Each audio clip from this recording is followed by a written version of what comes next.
여러분 안녕하십니까? 오늘이 2024년 3월 13일 수요일입니다. 자, 이제 고등학생, 중학생을 마치고 고1에 입학한 신입생 하고요. 1학년을 마치고 2학년에 올라온 학생, 그리고 수능을 앞둔 3학년의 학생, 3월 달에는 모의고사를 치릅니다. 이번 모의고사는 서울시 교육청에서 주관을 하고요.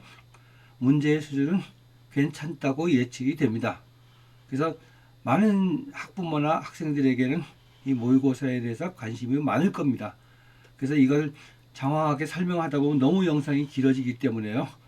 1학년, 2학년, 수능을 앞둔 3학년 이렇게 나누어서 순차적으로 이 모의고사에 대한 정확한 정보를 제공하도록 하겠습니다. 많은 부모님들께서는 또 학생들께서는 제 말에 귀를 잘 기울이셔가지고요.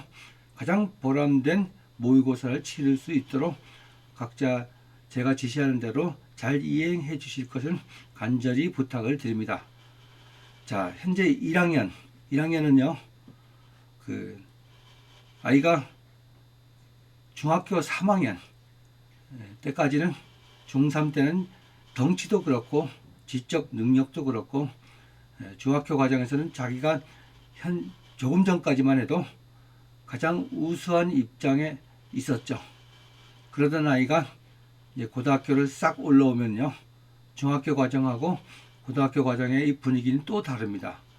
이미 자기보다 훨씬 이 성장기에 한참 잘 자라고 있는 2학년, 3학년 형아들이나 언니들 숲에서 가장 어린 아이들이기 때문에 심리적으로, 육체적으로 이렇게 위축감이나 겪어야 될 것들이 굉장히 많습니다. 그런 상태에서 이제 1학년들은 고등학교를 올라왔죠. 그래서 모든 것이 지금 익숙치 않은 환경에서 시험을 치릅니다. 시험 역시 중학교 때 치르던 입시하고 그 시험들하고는 차원이 다르죠. 자, 국어만 해도 80분, 수학만 해도 30문제를 100분에 걸쳐서 풉니다. 이것이요, 중학교 때는 잠깐만 치러도 중간고사, 기말고사를 치렀는데 이 모의고사라는 건 처음 접하게 되거든요. 아침에 6시에 일어나가지고 학교 올 준비를 해가지고 쭉 와서 해질 무렵까지 거의 숨도 못 쉬고 시험을 치릅니다. 그래서 1차적으로 나타나는 현상은 많은 아이들이 중도에 포기하고 슬리핑, 주무신다는 거예요. 자, 이런 아이들은 나중에 시험지를 낼 때는 OMR 카드를 막 찍어서 내겠죠. 근데 정확한 데이터를 추출하기가 쉽지가 않습니다. 그런 속성도 있고요. 또 모의고사라는 건 아무리 선생님들이 난이도를 조절을 한다 그래도 매번 볼 때마다 난이도가 다릅니다. 그렇기 때문에 이 모의고사를 준비한다고 공부하는 일정을 바꿔서 그 준비를 한다거나 또 모의고사 결과에 따라서 일희일비하고 자기가 계획했던 공부를 방향을 틀어잡거나 하는 건 절대 금물입니다. 그냥 모의고사는 모의고사겠거니 하고 잘 치르되 기본적인 마인드는 이거 수능 연습이다 해가지고 끝까지 완주하는 게 가장 큰 목표입니다. 이제 과목별로 이렇게 구체적으로 설명을 드리면 고1들이 치르는 국어, 아마도 중학교 문제하고는 차원이 많이 다를 거예요. 그리고 읽어야 될 지문도요, A3 용지 큰 걸로 16면이나 됩니다. 거의 다 많은 아이들이 중학교 때 국어 공부를 이렇게 많이 소홀히 해왔기 때문에 시험지 전체를 끝까지 완주해서 읽기조차도 버거울 겁니다. 우리가 그런 시험을 치르게 돼요. 그래서 새로운 환경에 아직 적응을 못한 아이들은 점수가 많이 떨어질 수가 있습니다. 자, 출제 범위는 중학교 과정이에요. 고등학교 3월달까지 올라와서 며칠 동안에 고등학교 과정 배우면 얼마나 배웠겠어요. 그렇지만은 고1 과정도 거의 다 중학교 3학년 과정에서 배웠던 내용들입니다. 그런데 이것을 중학교 국어를 소홀히 했다. 자, 소홀히 한 것은 교과 과정에는 굉장히 중요한 것들이 많거든요. 그리고 어설프게 들은 지식으로 고등학교 가면 비문학 독해가 안 된다 해서 맨날 비문학 독해를 했다거나 이런 애들은 큰 멘붕에 빠질 수도 있어요. 교과 과정에서 필요한 게 있죠. 문학이나 문법이나 이런 거요. 어휘 제일 중요한 거. 그래서 부모님들이 그 모의고사 결과에 연연하지 마시고 자 끝까지 아이에게 완주를 잘 해달라. 이게 국어 과목의 맛보기 설명이고요. 그 다음에 수학이 되겠죠. 자, 수학 역시 중학교 1, 2, 3학년 1학기, 2학기 과정에서 배운 그 과정으로 시험을 치릅니다. 자, 여기에서 많은 아이들이 멘붕에 빠지기 쉬운 게요. 이제 도형이 끼어든 뭐 함수라든가 이런 데 익숙지 못해서 많이 틀립니다. 그래서 좀 희망적인 말씀을 드리면요. 3월 모의고사까지는 점수가 안 나와도 그 이후에 치르는 내신이나 모의고사는 잘 나올 수 있기 때문에 왜 중학교 과정에 통계나 도형이나 이런 게 빠지기 때문에 그렇습니다. 도형 같은 경우는 중학교 때 배우고 고등학교 때는 안 배워요. 그래서 본격적으로 수상하, 완, 1, 2 뭐 이렇게 명칭이 바뀌지만요. 그 안에서는 중학과정의 도형 파트가 빠져버립니다. 그런 희망적인 말씀을 드리지만요. 아이가 치러야 될 문제는 30문제, 쉬운 문제, 어려운 문제, 아이가 느끼기에요. 어려운 문제 섞여서 이것을 100분 동안 치릅니다. 자, 곧 중학교 때 찍혀야 50분짜리 시험 봤죠. 많이 힘들어 할 거예요. 이것이 모의고사 수학이고요. 자, 영어는요. 자, 중학과정에서 배웠던 문법의 수능 문법은 약간 가미가 돼서 나올 수도 있고요. 그리고 이제 뭐 독해력이니 어쩌고 저쩌고 있는데 제가 그 제시해줬던 책을 제대로 소화한 애들은 문제를 치르는데 큰 어려움이 없습니다. 자, 그래서 그 영어도 기본적인 뭐 천일문이라든가 중학 천일문이라든가 뭐 3.800제라든가 거기다 어휘력까지 갖추면 문제 그렇게 어렵지 않게 진행이 될 것입니다. 자, 이제 탐구는요, 사회하고 과학이 중학교 때 배웠던 것이 이제 공통과학, 공통사회, 뭐 거기다가 국사까지 이렇게 시험을 치르게 될 것입니다. 그거 그렇게 어렵지 않지만요, 중학교 때 중학과정을 많이 건너뛰고 뭐 완 시리즈를 많이 했던 애들은 멘붕에 빠질 수도 있어요. 그렇게 어렵지 않으니까요. 교과 과정에서 배운 내용으로 잘 치르는데 지금까지는 배운 게 없다. 그래서 중학 과정으로 치르게 될 것입니다. 자, 그렇게 되고 뭐 국사도 마찬가지고요. 이렇게 이제 국어, 영어, 수학, 통합과학, 통합사회, 국사 이렇게 시험을 치르게 됩니다. 자, 이제부터 중요한 이야기를 해드릴게요. 첫 번째 중요한 이야기는요.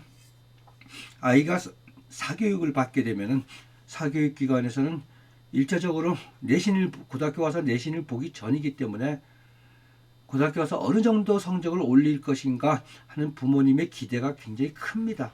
그래서 첫 3월 모의고사를 못 보았을 때 부모님들은 다니던 것을 생각을 달리하게 됩니다. 그러면 사교육기관에서는 어떻게 합니까? 모의고사 대비 훈련을 많이 시키죠. 여기서 제일 중요한 거는요. 모의고사가 아니고 1학년 내신입니다. 1학년 내신이요.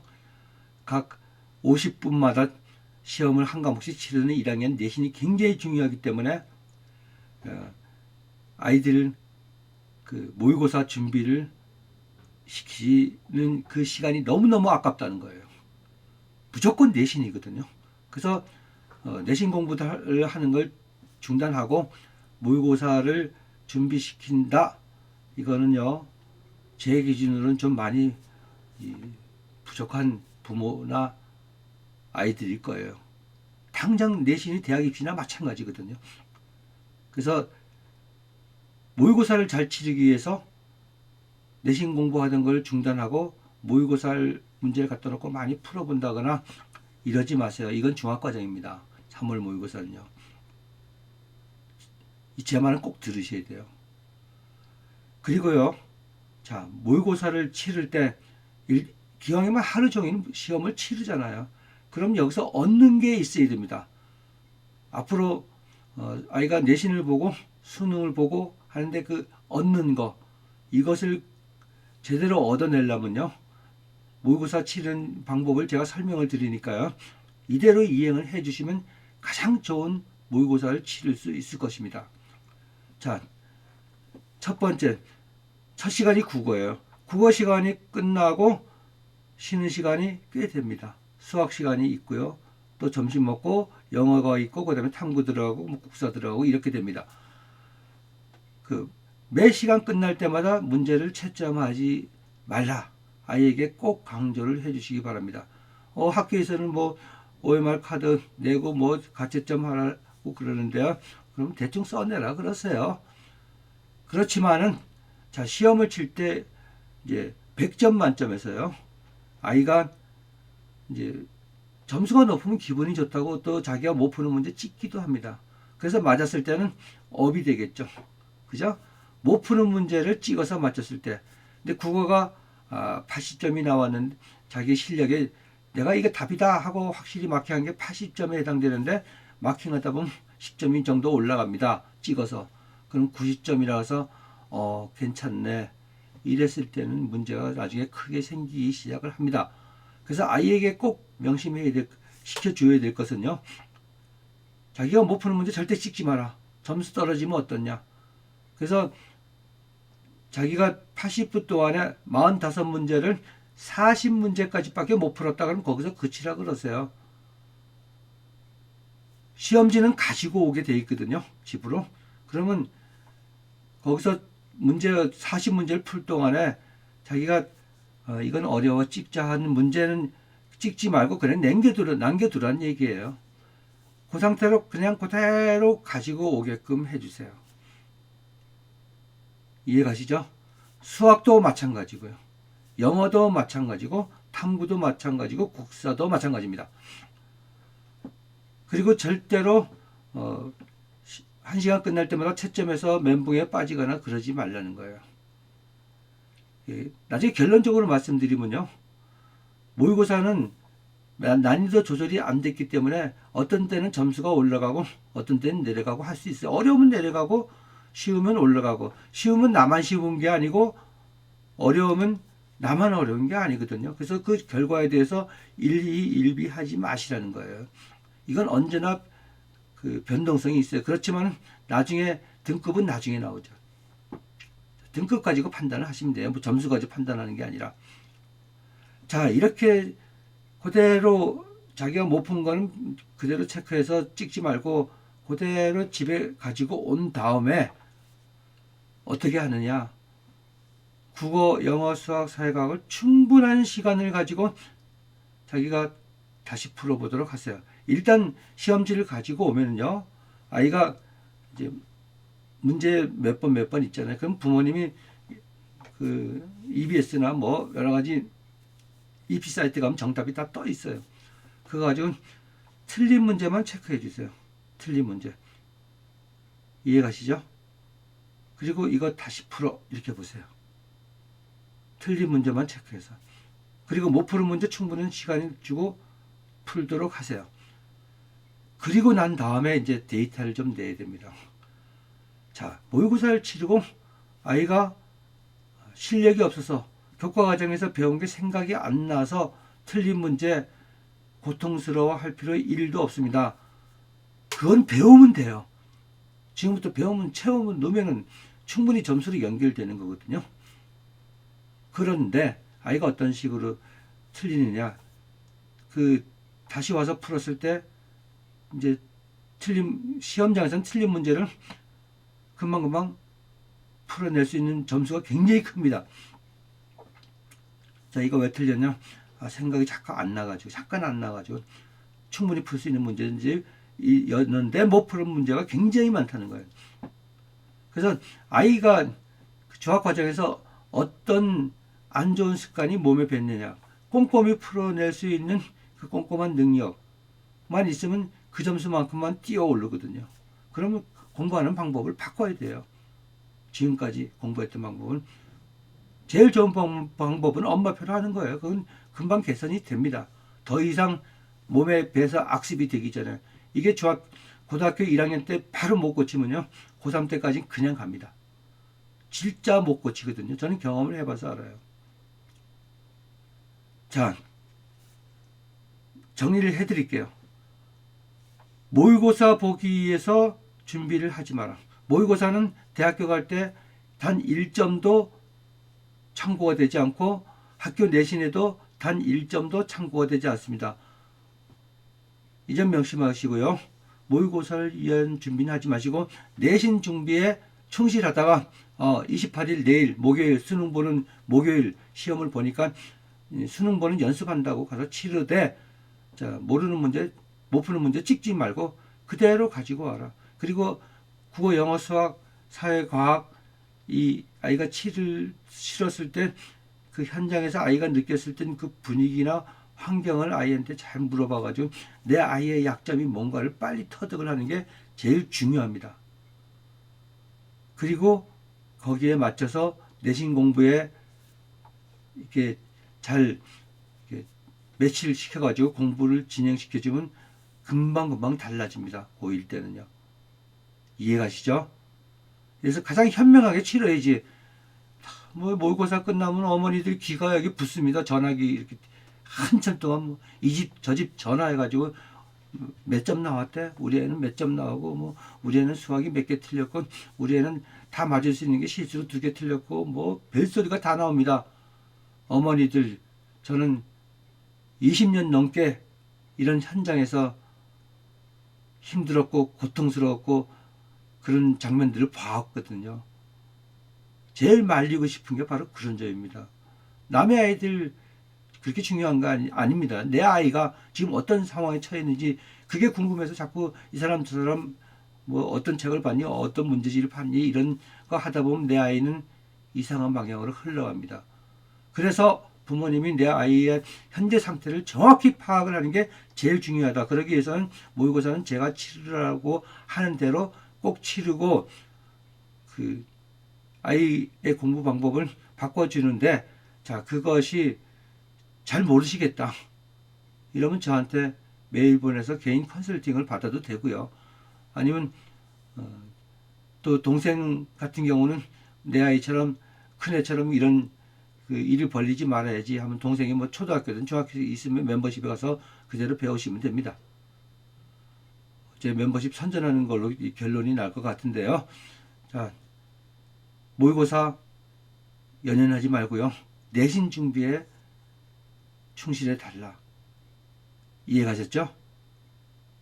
그래서 처음부터 모의고사를 잘 치르는 방향으로 아이한테 향후에 내신이든 수능을 잘 볼 수 있는 방법으로 제가 하라는 대로 연습을 시켜주는 게 가장 중요합니다.